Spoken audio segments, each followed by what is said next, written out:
Hello, Namaste, welcome to Far From Fact. Join us Keshav Naidu, and me, Husein Merchant. as we solve pertinent world issues in an attempt to make the world a better place. Make the world a better place? Okay, we'll leave it the way we found it. Welcome to our second episode. Today we talk about cashbacks, Truecaller, and turtles. And crows. Yes, and crows. Thanks to Shinde, our office boy man, who left the studio door open while we were recording. So yes, please ignore that. Yes, please ignore the crows. So Keshav, one thing I wanted to talk about is email scams. So it's happened with me, emails. Have you received these emails? The first time I received that email, where I spent time processing it and thinking about it. But this was, so I remember, because then I sat with that email. Like I read it over and over again. Like I'm doing the math on what is Conversion rate. What am I expected to pay, what is the payout, what is a Western Union. Like a Nigerian prince introduced me to the concept of a Western Union, the brand. I didn't know what a Western Union was. What if that's Western Union's marketing tactic? Great. It's genius. The world's it's actually a surrogate marketing campaign. Yeah. And I think it cost them nothing. just Nigeria lost its national image. But that's okay. Yes. So for me, the first time I think I was exposed to these was through SMSs. And this was when I got a phone quite late. And that time there were those feature phones where you have to, like, if you want to type C, you have to press the thrice. You know what I mean. Yeah. So there were only SMSs. These, you have won, congrats. You have won Vodafone UK draw, 200,000 GBP. Email this for more details, whatever. So yeah, that was the first time I realized that these things happen. Yeah. Then later on, the email started when I made an email address, and then obviously your email address gets picked up, and then people find it, and then you start getting all this spam. Yeah. So most of those email addresses were referring to the Reserve Bank of South Africa. Okay, so they say that this has happened, and this much money is kept in the Reserve Bank of South Africa. And whatever the normal steps. Then I got one email, supposedly from the Reserve Bank of South Africa. Had you responded to... No! And that also was a scam. That don't respond to any of these previous emails that refer to Reserve Bank of South Africa. But listen to Ask Scam. Ask Scam. Wow! This is like that oldest prank that you hear of when you're growing up in school, right? Which is, you keep calling a number and you say, "Acha Dinesh hai kya?" Or whatever, like random name, right? Nahi hai. So you call that person again. Dinesh hai kya? You do this at length and you do it patiently. It's a commitment-based prank. You do it in the middle of the night. You do it at all hours. That guy is really pissed off. So one day you call up and say, "Hello, मैं दिनेश बोल रहा हूँ. मेरे लिए कुछ call आया था क्या?" It's like stupid, but it's great fun. This is something that has completely ended, no? The blank call and the mischievous call thing. That was possible only with landlines. Because the technology allowed it. Yeah. That's sad, the fun in not being anonymous. It's like ringing the bell and running away. That's sad. Even though I never harassed people by giving them Dinesh calls. Yeah, I don't know if I did Dinesh calls. I'm sure the name was something else. I'm pretty sure.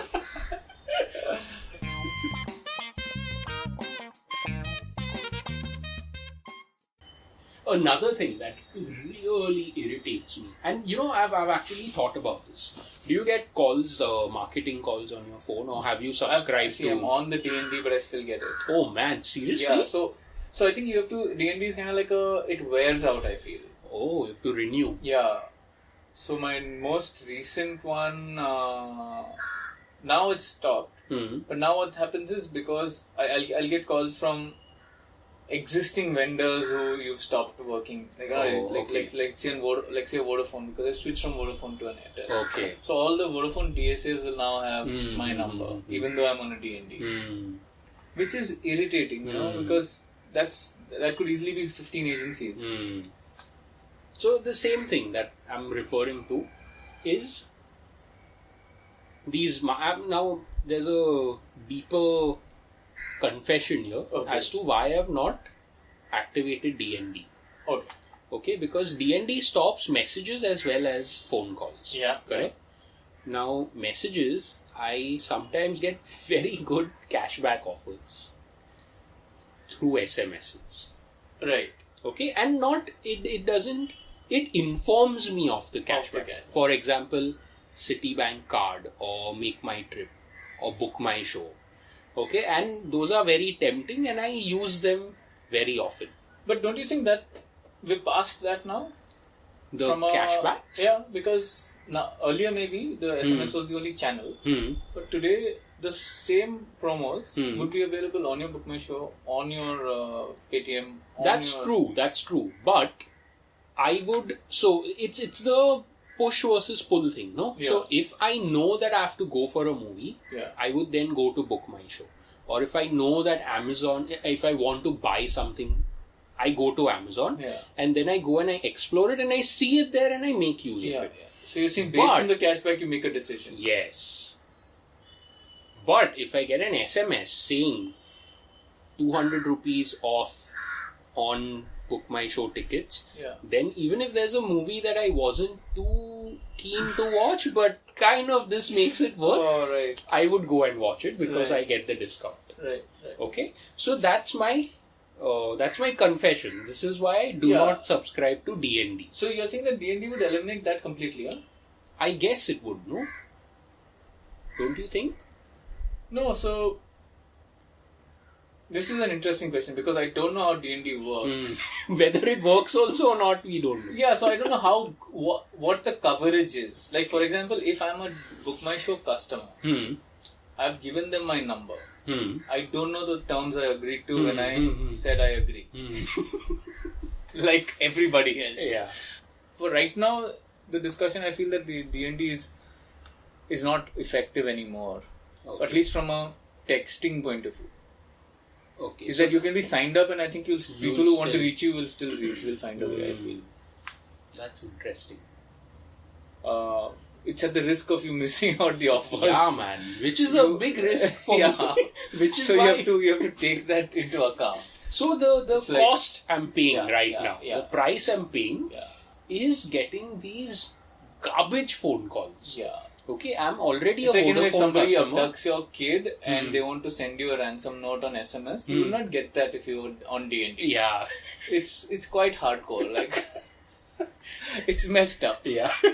So why you should not sign up for D&D is if you have a child that you'll be unhappy with losing.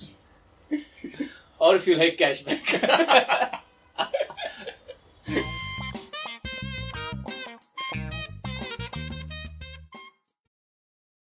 So, that's the thing. The price I'm paying is getting these garbage phone calls. Okay. What's your rate, like, per day? At least 4 per day. At least. 4 is high. 4 is high to be tolerate, no?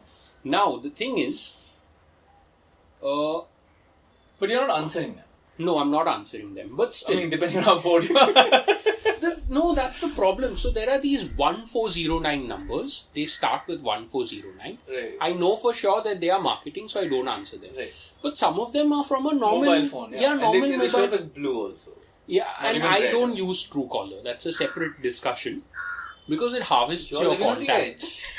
You're living on the edge, my friend. No, but it harvests your contacts, man. I understand that, but it's a give and take. Good. Okay. because it's a collective phone book. It has become a collective phone book. So them not having my contacts doesn't make a difference anyway. It's against the tide. I mean, you can't fight this war. People have said, here, take my phone book. Everybody's phone book is out there. So in Truecaller, what happens? Is there a setting where you can deactivate red calls or whatever? No, not deactivate. You see the red and you don't from the corner of your eye, you ignore it. No, you just program. I'll give you a simple example. My nephew. Okay, so my brother's phone was ringing. We were at the dining table. He's sitting on the couch, whatever, doing something. The phone is next to him. Phone starts ringing. So my brother's like, "Can you get my phone?" So he's, he doesn't even look up from his video game. He's like, it's red. He's 5 or 6. Damn. He's a 6-year-old guy. He's just playing his whatever video game he shouldn't be playing because that clearly wasn't rated 6. Some morbidity is going on there. Everybody's whatever, chill.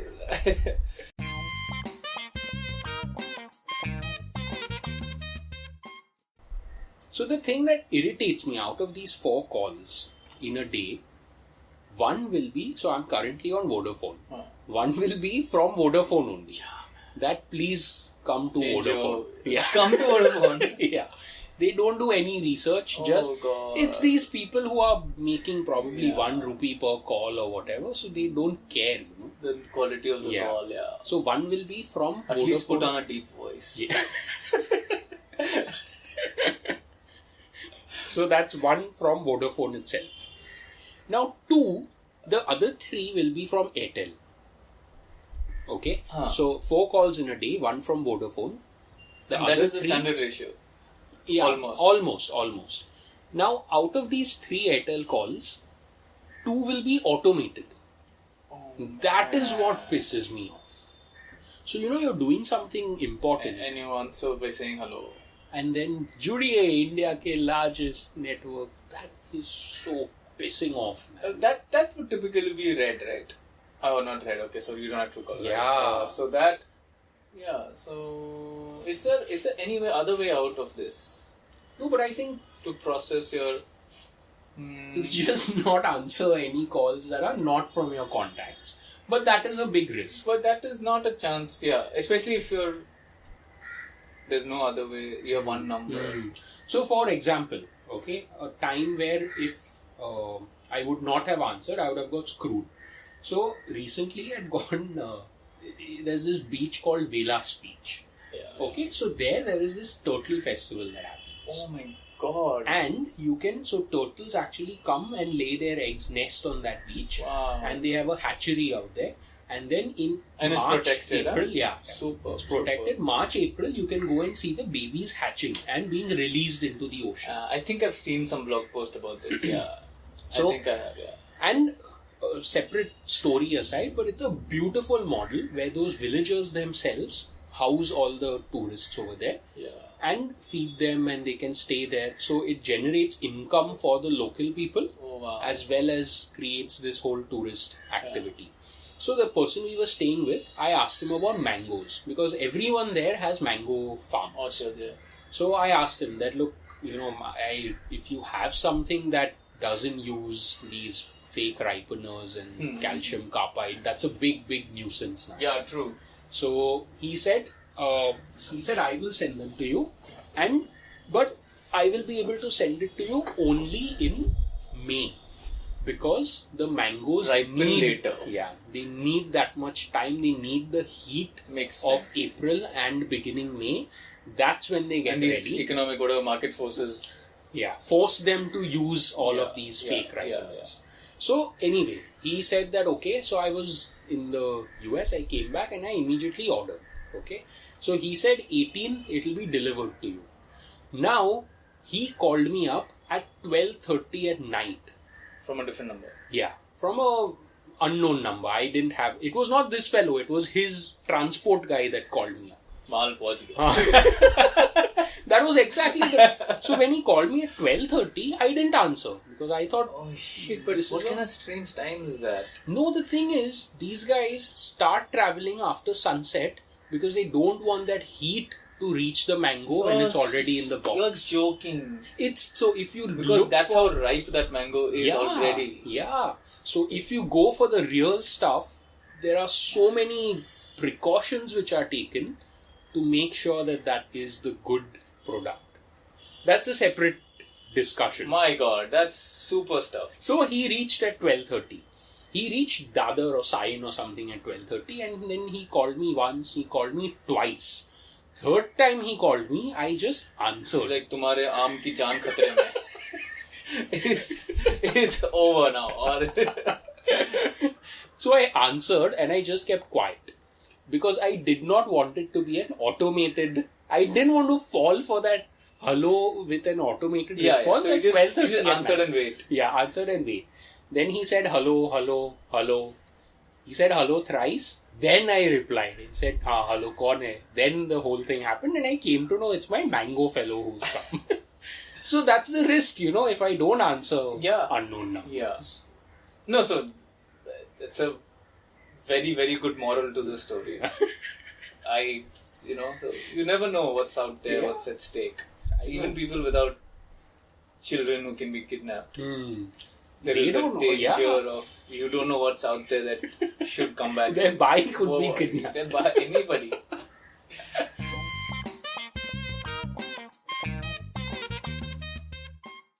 So that was episode 2. Join us again next week as we talk fishing, seasickness, and my all-time favorite, which is fried chicken. So thank you for listening, and tell your friends about us. Yeah. And please subscribe. Please subscribe.